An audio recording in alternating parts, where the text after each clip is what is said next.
Work takes up most of your time.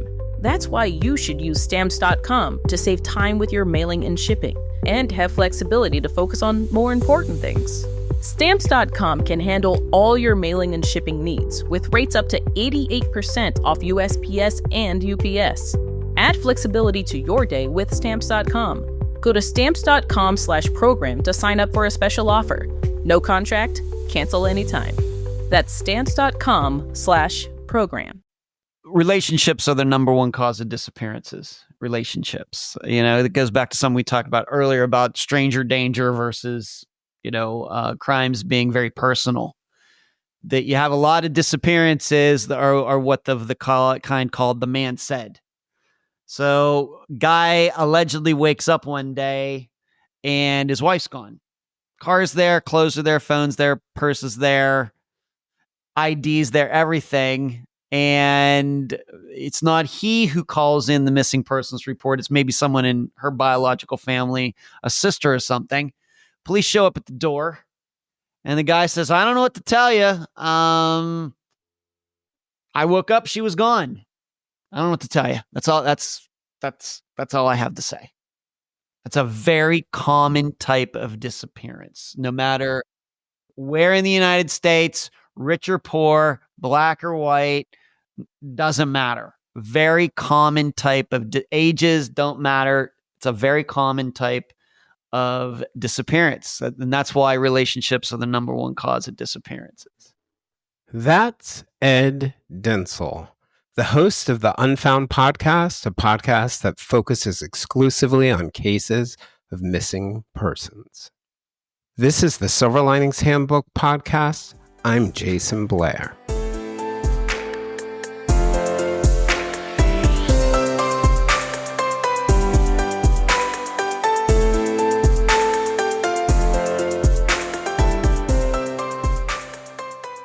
Ed Dentzel is a bit of a Renaissance man.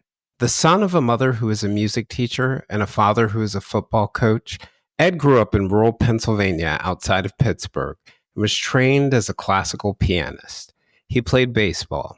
He worked as an actor for more than 4 years on Star Trek: The Experience at the Las Vegas Hilton. He's been a writer and worked as a field consultant for 7-Eleven. He worked as an independent filmmaker and a stage manager for a Rat Pack show and a magic show. He had done an indie podcast on films. He wrote some novels, and in his spare time, he surfed the web for information about disappearances. Ed has said that he cannot even imagine how much time he spent looking into cases of people who had disappeared and chatting with other web sleuths online. In 2016, Ed was listening to a podcast on the disappearance of Maura Murray, a 21-year-old Massachusetts woman who went missing in New Hampshire in 2004. And just as he was trying to figure out what to do next in his life, Ed decided to make another jump that integrated his interests in disappearances and podcasting. Since then, Ed started a second podcast, Unfound. This podcast focuses exclusively on missing persons cases.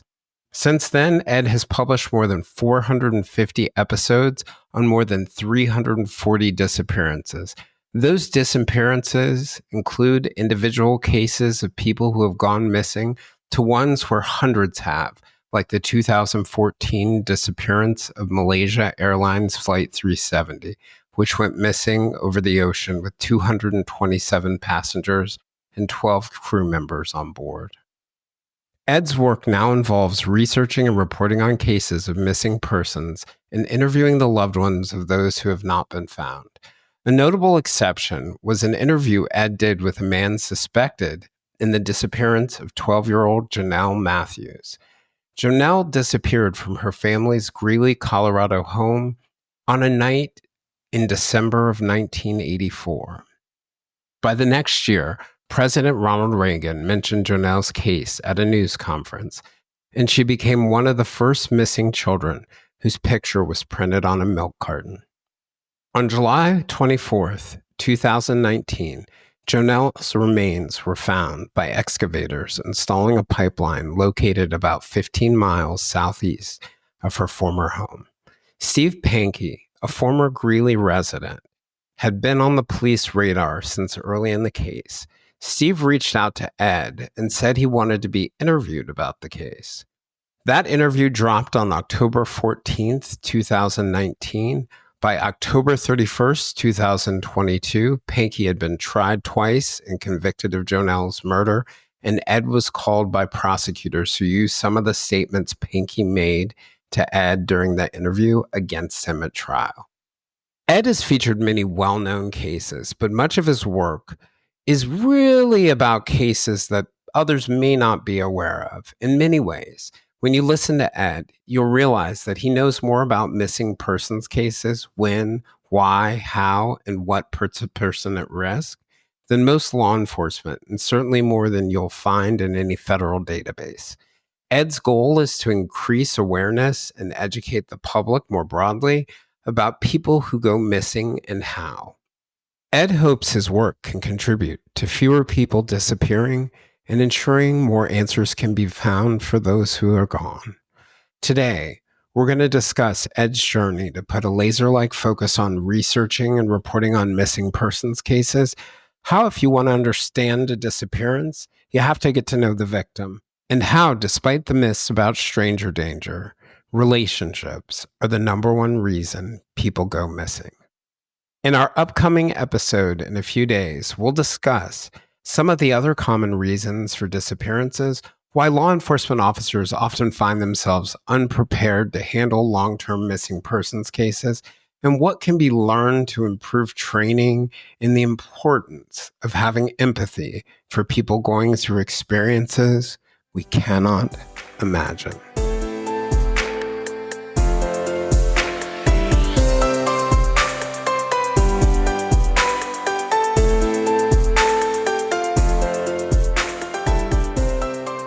Hey, Ed, I just wanted to thank you for coming on.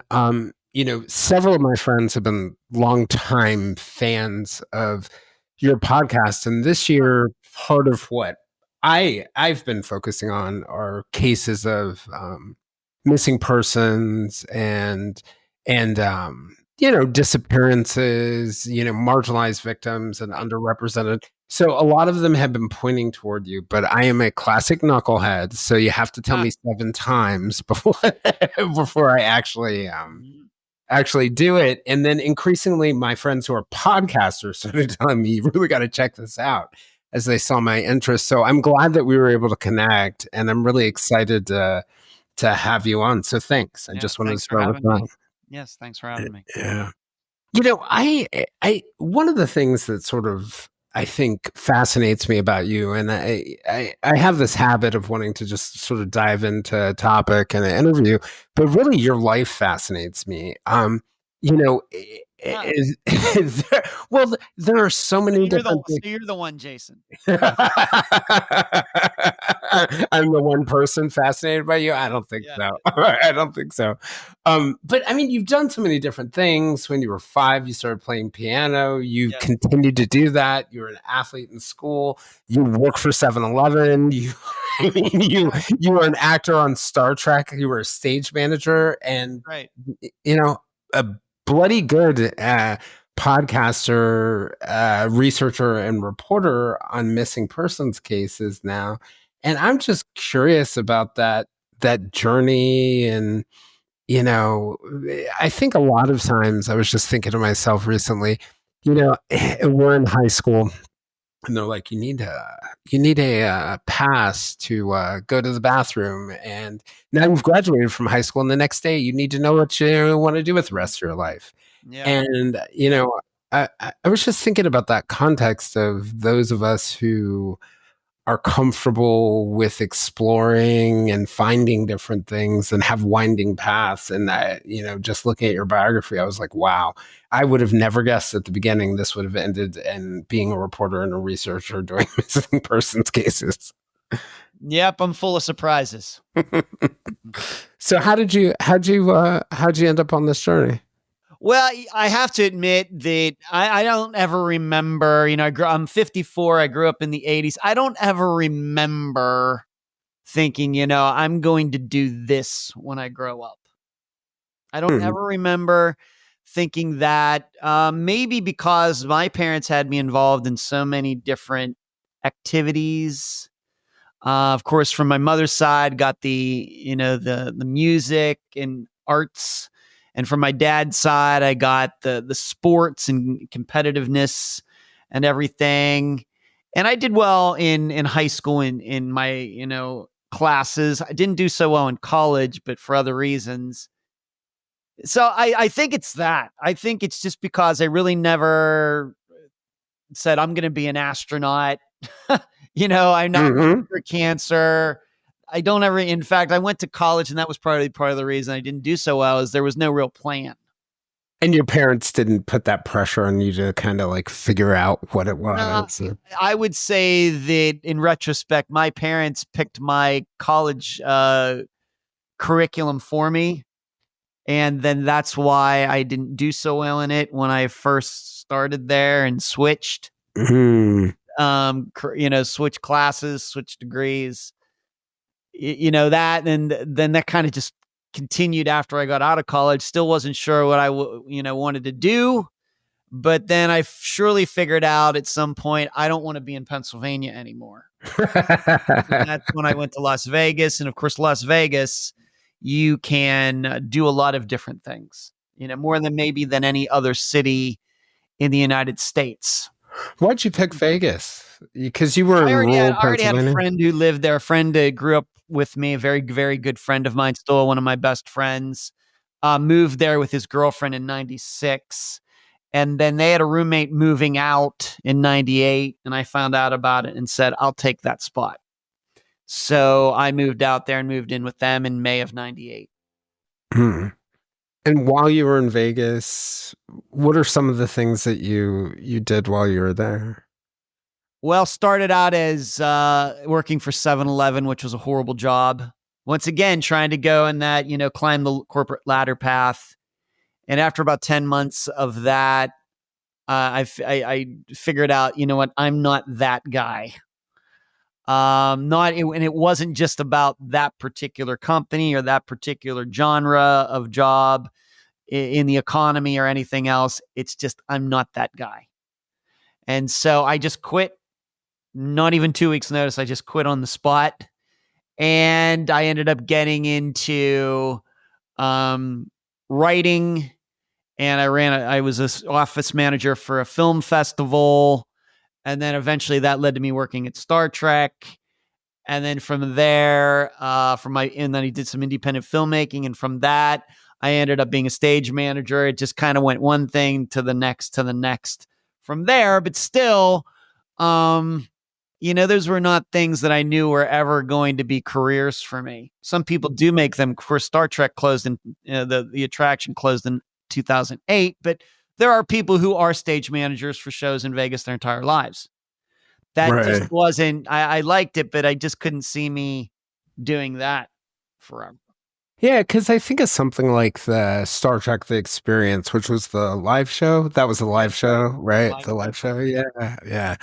There are people who probably spend, like their young lives trying to get a spot like that, doing drama, smaller acting parts. And, was it just sort of like, are these things sort of like a whim for you? I'm going to go try this. And you feel the like Star comfortable. Trek thing it was a whim. Yeah. It absolutely was. What happened was, at that point, in the beginning of 2000, I was working as a production assistant on a variety of TV shows and movies in Vegas, kind of going gig to gig, as they say. And working on that, maybe 2 to 3 months, I found out that the people who are in front of the camera get treated a lot better than people who are behind the camera. And it just so happened, this is back when newspapers were still read. The actual paper newspapers. Yeah, the Dead Tree. Yeah, in the Review Journal, in the Help Wanted section, there was an ad for auditions for Star Trek: The Experience. That's how it happened. I was going through the want ads looking for something new to do, and I saw that ad, and I said, "Well, I did drama club in high school. I can do this. Might as well give it a whirl." I practiced a monologue, and I know I'm a Star Trek fan anyway, and I went in there and got a full-time position there. Just it was a whim, just didn't even know it was in there. It was in the help wanted section of the Las Vegas Review-Journal. Must have been in April of 2000. So you were already a Star Trek fan. So you were sort of like the as Julia says about herself, Julia Cowley from the Consult, retired FBI profiler. She says about herself that people at the BAU, once she got there, because she was a true crime fan, they said she was the groupie who joined the band. So that was kind of you then. I was kind of a groupie that joined the band, although there were people there who were even bigger fans and obsessed with it than I am or was. And then there were many people who worked there who were performers, didn't know the first thing about Star Trek. And you did that for like 4.5 years? 4.5 years, yes. Okay. And then how did you end up leaving Vegas? Where'd you end up after that? I ended up where I am now here on the Gulf Coast of Florida. That was 2011. Just thought I had worn out my time there. And I have a brother, Brian, who lives in this area. And I thought, I think I need a change of scenery. The thing about Las Vegas is it's a big city, but it's a small city. In that, it's just Vegas. It's not like LA where you go from one city to another city to another city, or maybe on the East Coast, you go one city to the next city. It's Las Vegas or desert.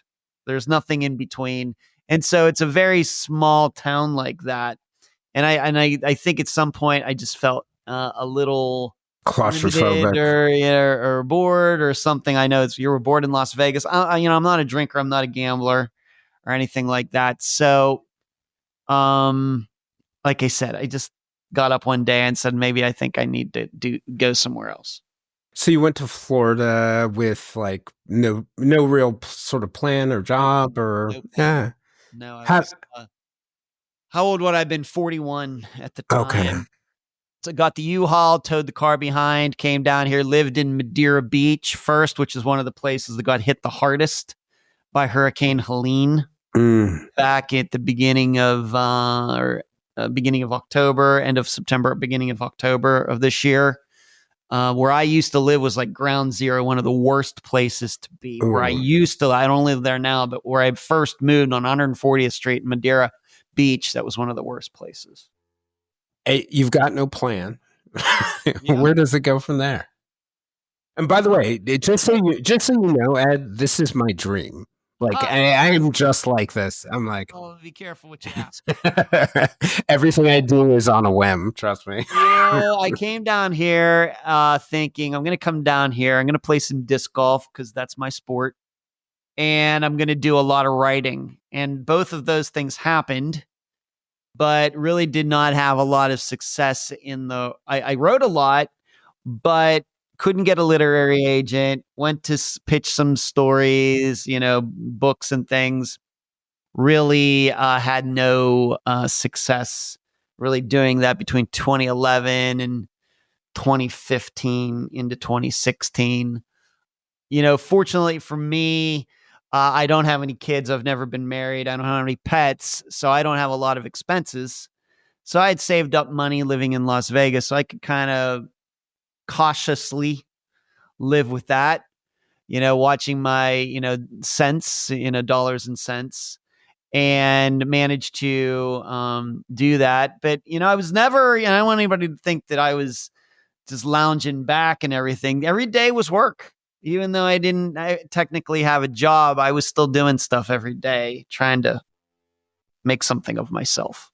Was it Florida where you started to get interested in disappearances and? No, I'd started way back in Pennsylvania when I was like 7 years old. That's fascinating. 70s, yeah. So what was it in the 1970s? So that's even before kids were showing up on milk cartons. Yes, it was. What do you think that was? The show for me was In Search Of.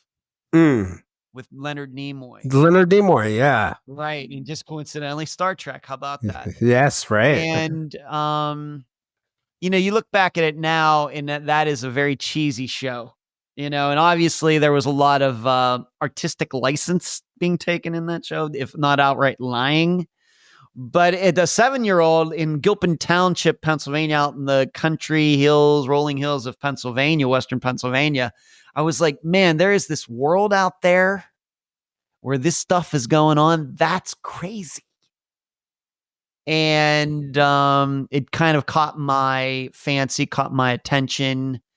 Of course, some of those episodes of that show were disappearances like Amelia Earhart. And then there was stuff like UFOs and things, a lot of things that I don't believe in today. But that's what got me started. Like, there's this big world out there where mysteries, real mysteries are happening. Yeah. Well, not crossword puzzles in the paper, not those puzzles that you got used to get in that magazine games. No, there are real mysteries happening in real life. Yeah, and I remember they did things like DB Cooper, the Mary Celeste. They did. That's right. I think the Nazca lines. Yes, that's right. They did the Bimini Road. All that stuff. Maybe is the Earth hollow or aliens living inside the Earth? Good old Loch Ness Monster, I remember. Yeah, and there's that guy from the Victorian era that allegedly had lived forever and stuff like that. Yeah. Roanoke Colony too. I'm pretty sure that's where I first heard of that. Probably in there too. Right. The so that must have been really sort of like enthralling and interesting at the time. Were there other shows that caught your attention after that? That's the one that sticks out. Yeah. And then going into the 1980s, then we started with Cops. And my friend's father, they're brothers, they're best friends of mine. They're all brothers, but they're all my best friends. But their father was a part-time cop. And so he had one of those scanners in their house. Mm-hmm. And I love to go over there and listen to hear what's going on out there, in the immediate area, people getting pulled over, and that was always fascinating to me, even though I could have never been a police officer. So it sounds like you always had sort of like a natural curiosity. Yeah, like I said, mysteries and intriguing topics and trying to solve things. Yeah. Yeah. And you were adopted, right? And when you were younger. Yeah. That's right. I was. Yeah. I was born on August 1st, 1970. I was immediately given up for adoption. I was adopted a month later. I was raised as an only child. So when I talk about my brother Brian or my sister Diane, my brother Michael, those are actually my biological siblings who I didn't meet until 1994. 1994. Did you know you were adopted when you were young? I always knew that. I didn't know until 1994 that I had siblings. Yeah, part of the reason why I asked was one of the things in the work that I've done in mental health, that one of the things I've noticed about a lot of, their complications and they're actually positive bright sides to being adopted. But I've noticed among a lot of my clients over the years who are adopted, this natural curiosity. And sometimes I attribute it to, maybe wanting to know more about their birth families or inevitably having questions about everything from why they were given up to what their families are really like. And I remember I was talking to a young person who was adopted, and he said, well, like one thing, yeah, you do wonder about all these things. His parents in South Korea had given him up to Americans when he was a baby. And he said, you do wonder about a lot of things, but he's like, he was saying it's sort of deeper than that, because as a kid, you're questioning things about the world and wondering about the world in ways that most people don't until they're much older, right? That they're bigger questions for you that young people don't normally tackle. I wonder whether some of that plays a role in it, that you guys are searching. Could be being that I was raised an only child, that I had to make my own fun. And living out, like I said, I wasn't certainly not out in the middle of nowhere, but it was a place where you could ride your dirt bikes or your three-wheelers right on the country roads, even though they were paved, you could get away with doing that. And so I did have a dirt bike, and I would just, my parents wouldn't know where I was for hours, So I guess I am creating was creating my own adventures back then. Yes. Just like Tom Sawyer. Huck Finn, Tom Sawyer, Mark Twain. Right. Right. So for you, eventually you get to the point where I know you have mentioned in interviews that one of the real sort of like formative points for your podcast was listening to a podcast about the disappearance in 2004 of Maura Murray. That's right. I was would have been listening to that probably 2015. Yeah. Okay. So a little bit, significantly after she disappeared, but as true crime is becoming sort of bigger and bigger, what were your thoughts when you were listening to that podcast? First of all, you have to remember something that it still, I think, amazes everybody. And I'm not even sure when I say it, people believe me. But when I got into podcasting in 2016, I didn't even know that true crime podcasting was like this huge thing. So when I was listening to the Maura Murray podcast in 2015, I don't think I had ever even heard of the podcast Serial, even though that's probably the best well-known true crime podcast of all time. And to this day, I've never listened to an episode of it. So when I was listening to the Maura Murray podcast, I thought that this was just some sort of one-off type of thing. I didn't realize there were like 1,000 other true crime podcasts out there. It just shows you how clueless I was. But I think that's also reflected in why Unfound is maybe a little different than most true crime podcasts, because I wasn't being guided by what anybody else was doing because I didn't know they even existed. You weren't using a template. I'd surely known about her disappearance before the podcast came out, but I started listening to it. Yeah. I don't think I listened to all the episodes eventually, but yeah, I listened to it. Yeah. Yeah. And was that part of the inspiration for you? No, I would not say that podcast was the inspiration for me. No, the inspiration was later in 2016. I ended up becoming friends. We never actually ever did meet in person, with a woman who was also listening to the podcast, the Maura Murray podcast, and she and I would just end up happening to always talk back and forth about it, even though it's online. Like in a comment section on YouTube, or I don't remember where. Mm-hmm. And I just came up one day and said to her, we should do a podcast. It was like March or April of 2016. And she said, yeah, let's do that. And we did about 5 episodes and it kind of just fell apart. I'm not here to point fingers or anything. I think that just didn't work out, because I had a lot of time. She didn't have a lot of time. I had a background in speaking and everything, and she didn't. A lot of things. Once again, not blaming her. Right. That's totally fine. I get it. But it just wasn't going. And then she just said one day, I don't want to do this anymore. And it was a crushing blow to me. And the funny part about it is the last disappearance. We only did like 5 or 6 episodes. The last episode we did was on Jody Huisentruit. Oh, which comes back around in this entire story. Julia. And then, of course, Caroline Lowe. Yeah, the advocate for the case. Yeah. So and that's how I first, by the way, that's how I first met Caroline, was through that podcast, not through Unfound. Yeah. And she disappeared. It was Mason City, Iowa in 1995, right? And she was a television anchor who just, as I recall, one morning was running a little late to work, went out into the apartment parking lot and was never seen, right? Again. That's right.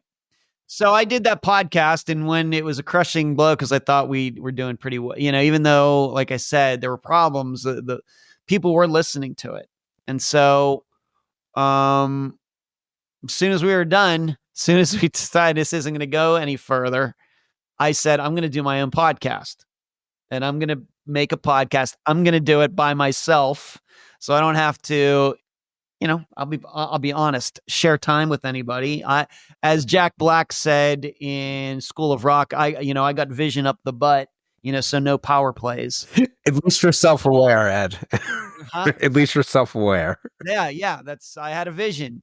And so I put that, vision into action starting in September of 2016.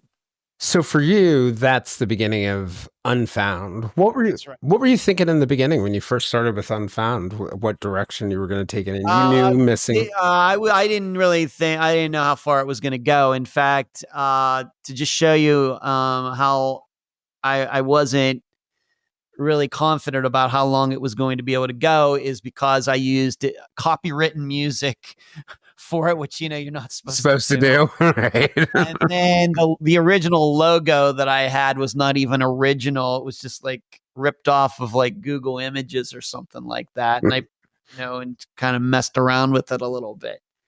And that ended up being, that was what the song I ended up keeping in like till the end of 2017. The logo got changed, I think, maybe the spring of the next year of 2017. But I started out with copyright music, all the signs that I just didn't know how long this was going to last. Right. So and now we are, let's see, 2016. We're 8 years. Over 8 years in, 465 episodes. 465 episodes. How many total cases? Like about 355. 355 total cases. And then when you say case, you're not referring to individuals, because you've done things like that disappearance, however many people are involved. Wow. Well, one of the things I wanted to ask you about, and I've thought about this a lot this year, like my first experience, I think I've interviewed probably 10 people this year who have had loved ones go missing. And every time I have one of them on, not far from the back of my mind is my senior year of high school. And then the senior year of high school, I was working for a student newspaper. And so just rewinding a little bit. So, 4 years before, I had moved from Georgia to Northern Virginia in my freshman year of high school, which is perhaps the worst time to move. And there was this kid, his name was Winford Martin. We were both 14 at the time. He was in my class. He was very nice to me, very gregarious, just warm and friendly and memorable. One of the handful of people who are just really memorable in terms of welcoming me with open arms. And then in my senior year, during our winter break, Winford disappeared. And I won't forget, it was January 15th of our senior year, so 1994. He was found out frozen in a rural field, shot in the back of the head with his cousin. And this is like the leafy Northern Virginia suburbs where things like this are not supposed to happen, and that's why you moved there. And one of the things that I think probably propelled me into going into journalism was because if you're a smart reporter, any reporter worth your salt, and there is a big event that happens related to a high school, first place you call is the student newspaper. And the Washington Post reporter at the time called the student newspaper. I was also covering the story. I was able to help her find, loved ones and other people who could help with the story. But one of the things I noticed about her stories is it gave family members, it gave his friends at our school, his girlfriend, an opportunity in my mind to sing his song, tell his story.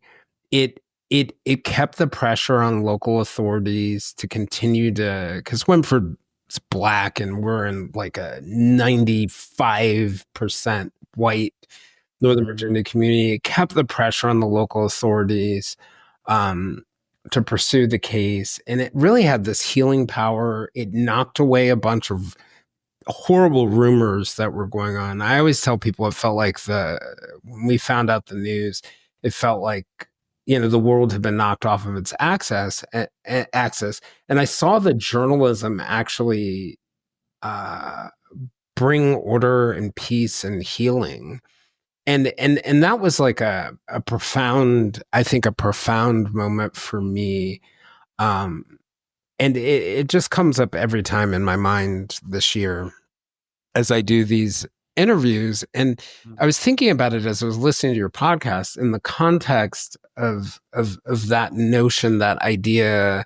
You're educating people, you're building awareness about cases, but you're also, through your interviews, giving people a voice. And to me, I find that part unbelievably powerful, because so many true crime podcasts, and there are plenty that don't have loved ones of victims on, but they do their research. They might talk to family members. So I'm not meaning to denigrate those, but so many, I sort of feel like, rip it from the headlines and don't give the ones most centrally impacted a voice. And I found that powerful about your approach. I appreciate that. And you should know, although I don't think this has ever come up on a public interview on my podcast, but behind the scenes, I will tell you that families hate it when their loved one's disappearance gets covered by somebody and they're not even consulted. They hate it. Yeah. I can see why. I mean, even something as simple as just knowing it's coming, right? But also things like just simple facts, getting those right. Yep. Or even like minimizing, which I think is like an important part to any journalism, minimizing harm.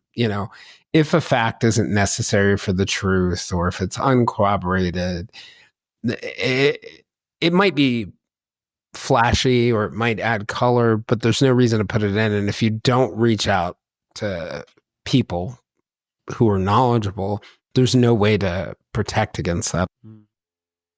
Right. So why'd you decide to take that approach? Were you seeking to differentiate it, or did you just sort of feel like that was the natural, normal, right way to do it? I think it goes back to the first podcast I did with the co-host, in that she had actually reached out to a mother of a missing girl. And I found that fascinating. It was not something maybe that I'd ever considered before. And that became one of the bases for Unfound. Just let that person talk. I don't have to talk. Why don't we just let that person talk? Now, they don't get to say everything they want, because we're going to have to avoid defamation and everything. But it's going to be in a structured way, and they're going to prove everything before we go, through it. That just seemed like the best way to do it. Like I said, when I was thinking about it, in summer 2016. I was thinking about another thing about your podcast that sticks out to me. In covering a lot of these cases or researching them, one of the things that I've noticed is, if you're searching for information on missing persons cases, there are not a lot of really good central resources. I recently did a interview with a woman in Alaska who does work with Indigenous people, and we were talking about the difference between what the federal database says in terms of the number of missing people and what they've collected and the level of detail.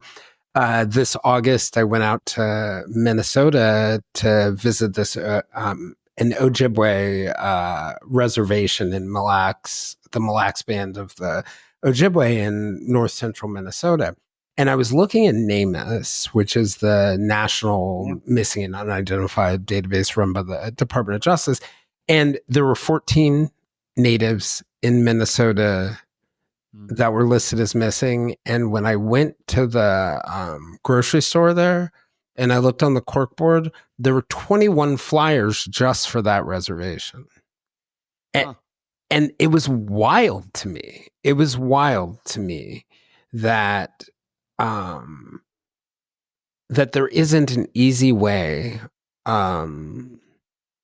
really get your head around the number of people who are missing. Do we know how many missing people there are, or do we have an idea of how many? Well, 100,000 in the United States. Wow. That's it. It's wild to me to think that there are that many missing people. How do you go about deciding what cases you're going to cover? I know this is going to sound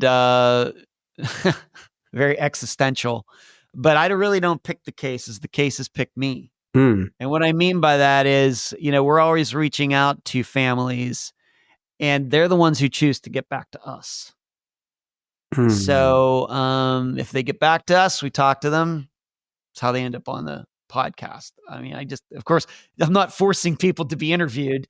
So they choose whether they want to be on the podcast. That's, it's the guest chooses what the catalog of Unfound, total repertoire of cases are. I do not.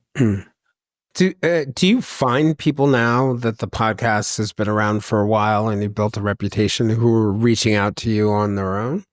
Oh, sure. Yeah, sure. There are people who have found out about it. And, you find out these missing persons families, a lot of them know each other. So, word spreads around, hey, this guy's doing good work. Does a very structured interview. There's no sensationalism. He's not going to get us all in trouble and we end up in court saying stuff we shouldn't be saying. That gets around. Yeah. And I certainly have had that same experience that, one good interview with somebody, little do you know, they know a bunch of other people. And then all of a sudden, right, it's this sort of like silent network of people who have lost their loved ones that exists and operates in the background. And I mean, it's a club nobody wants to be invited to, but yeah, one thing about it is there are some pretty amazing people in the background who quietly support each other. And I've been impressed by that, I think. One of the things that we had said when we were offline, or that I had said to you, is it is amazing I think the educational power of your podcast and the repository of information that you have about disappearances. And I remember going back to growing up in the 80s and the stranger danger campaigns that existed then.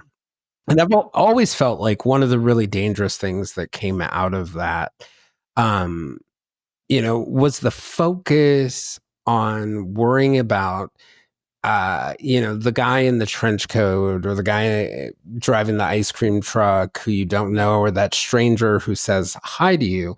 And I remember being sort of like flabbergasted as I got to high school and I began to realize things like, most sexual assault for kids is likely to be somebody who knows you or your family, and that, a lot of violence against women is by husbands, boyfriends, or other people who are close to them. And I'm just curious about like some of those myths and misconceptions that we hold, and what are the realities when it comes to disappearances? Well, regarding stranger danger, I mean, certainly it's something that everybody should know. I mean, adults get abducted and killed by strangers too. It's something, but the FBI stats will tell you, most crime is personal. People who know each other. We think that it's I think especially with the internet, with YouTube, for example, you see all these videos, people just pumping their car and somebody comes up and shoots them and carjacks them or something. Everybody starts thinking, well, that's the way the world is. Well, that's part of the world, but that's not a majority of crimes. And so here you have to think about it this way. Stranger danger. I mean, what are they going to say? Hey, we have to watch out for parents out there. You have to think of it that way. Yeah. If children go missing or children are harmed, odds are it's the parents or somebody friends of the parents or the new boyfriend who's actually a pedophile, people like that, you don't think, that's not a very very good marketing campaign. Nobody wants to hear about how parents harm their children. So it's easier just to talk about stranger danger.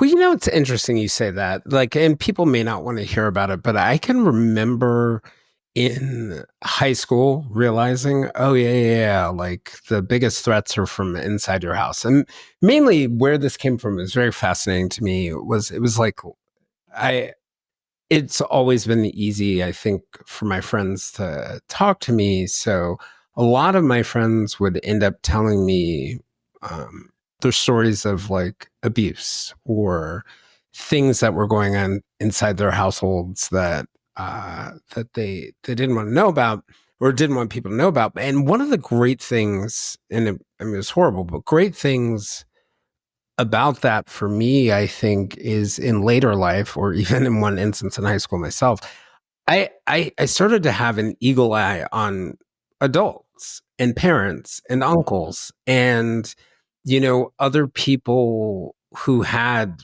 like what I sort of consider privileged access to children. And I think knowing about that, like I can think of at least one instance in my life, God bless my mom, we had a neighbor's kid who came over and mentioned to my brother and I something about abuse. And we told our mom. My mom called the father who didn't live with the kids then, and they were out that day. And I think awareness about it being a possibility, and it comes back down to your podcast, like understanding these realities actually probably give you an opportunity to be a better citizen on some levels and certainly safer yourself. Sure. I mean, certainly it's opened my eyes over the last 8 years. For example, my opinion on law enforcement has certainly dropped, just as an example. It's certainly opened my eyes to things that you think are so, but aren't. Like what do you mean by that? Like things that you think are so, but aren't? Go with the police. Families put too much faith in them. They think that, the police will know what to do regarding this disappearance. And you listen to enough Unfound episodes, you'll find out, you know what? No matter if it's California, Florida, New York, or wherever, a lot of times they don't know. They don't know what they're doing. Yeah. And they don't take it seriously. And they are dismissive. And they, things that they shouldn't be. And as I continue to say, you get to a disappearance that lasts like more than a week, and police probably at that point are all tapped out of ideas. Do you think that part of it is, and if someone's murdered, they, and you likely have a body, don't always have a body, but you likely have a body. You have a crime scene, to process it, to look for evidence. But when someone disappears, I mean, you have sort of faint clues. You aren't trained for it, right? Right. When these guys go to school, they get trained, how to control a crime scene, how to collect evidence, how to do forensic stuff that they may never actually do in their entire careers. You learn to shoot a gun, but you don't learn what to do in a disappearance. And I'm just thinking back to earlier this year when I interviewed Julie Murray about her little sister Maura, or Bruce Maitland. I know Julie. Yeah. His daughter, his 17-year-old daughter, disappeared that same year as Maura, but in Vermont. In both of those cases, in most of the cases where I've talked to people, with maybe one exception where the father himself was law enforcement, which caused probably a different kind of reaction. The police either made huge mistakes, were baffled. But Julie talks about how the family in the beginning just trusted law enforcement, and that if they had it over again, they would have put more pressure on them they would have done things a lot differently. Where do you think law enforcement tends to drop the ball in the beginning of these kinds of cases? They don't know what they're looking at when they see it. When you are an expert at something, for example, if you go to a doctor and you start telling the doctor, here's what's going on, doc, I got this problem. Here's I have this symptom, that symptom. The doctor might not be able to absolutely narrow it down to the very, very one thing and be correct. Probably can get it down to make maybe 3 to 5 different possibilities, maybe just 3. With police, they're not able to do that. Aren't able to do that because they don't have the training and they don't have enough experience with long-term disappearances to learn either. There's no education, so there's no experience, so there's no knowledge. And so you have to know it. So when you show up at a missing person, somebody calls in, hey, my daughter is missing. And a police officer goes out there to fill out the report. As the officer's filling out the questionnaire, whatever the questions are, the little slots on the report, the police officer should be able to start telling himself, all right, she's saying this.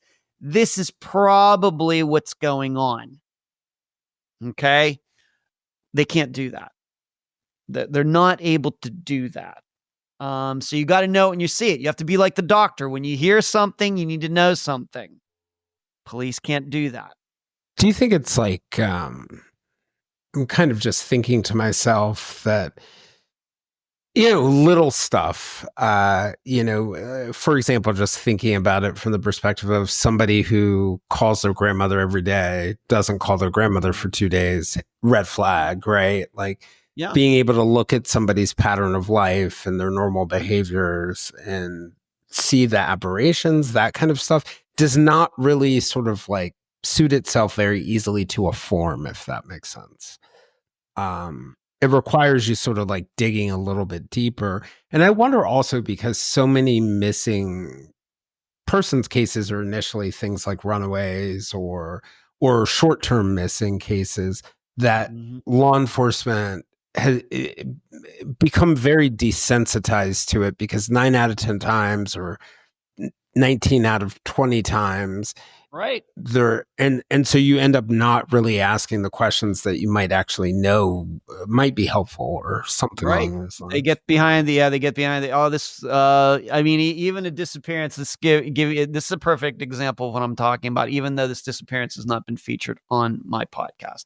Jennifer Kesse. Are you familiar with her disappearance? Yeah. All right. So Jennifer Kesse was educated young woman. She was engaged. She was living in her own place. She was working her way up the corporate ladder in the real estate company, whatever it was that she was working in. And when she didn't show up for work, her parents show up, find out, the police call her something, and they travel over there, and they're looking at her place, which is, and her car is not there either. Orlando police detective or investigator, police officer shows up. What does the officer say to the family? What do these? She's probably off with some guy. She'll be back soon. Now, does Jennifer Kesse to you sound like a woman who would just go off with some guy and not go to work and everything? Well, she had a steady boyfriend. They had just come back from a vacation. She was very responsible and always showed up at work, at least according to her family. That's right. And, they find out, the police show up, they tell them about her, and then that's the response. They're not listening. Police weren't listening. Once again, you have to know it when you see it. You should know. No woman like Jennifer Kesse is going to run off and do something like that. Maybe a young woman who has a drug addiction or is into prostitution or has bad taste in men or something might do that. But not Jennifer Kesse, not someone in her demographic. Right. Not, and that's why I say disappearances are about people, not about circumstances. You want to understand a disappearance, get to know the person, because we all fall into our lifestyles, our choices, where we live and everything, we all fall into certain categories of the reasons that we would go missing. Oh, that's interesting. And Jennifer Kesse does not, in the way she chose to live her life, did not fall into a category which she would run off with some guy and not show up for work. So you think in like these missing persons cases, some really quick victimology is very important. Yes. To figuring it out. It's an interesting point, because I even think of, take somebody in a demographic that I presume, right, is more likely to go missing, somebody who's less educated, somebody who, let's say, has a drug problem. You can still wrap your head around the patterns of their life, right? Like, I might call my drug dealer every day. I might X, Y, or Z. But if you're looking at that victimology and then comparing it to what you're seeing, that will give you a pretty deep clue. And, the example that you gave with the Jennifer Kesse case is, one of the real criticisms is they missed a real opportunity to canvas that day. And by missing that opportunity to canvas, they didn't end up interviewing a bunch of workers who had been working in the apartment complex, and those guys were gone by the end of the week. So there are times where, if you miss those clues early on, you completely lose the opportunities to collect information. Certainly, that should have been done. That I will be honest, that's not what I think happened to her.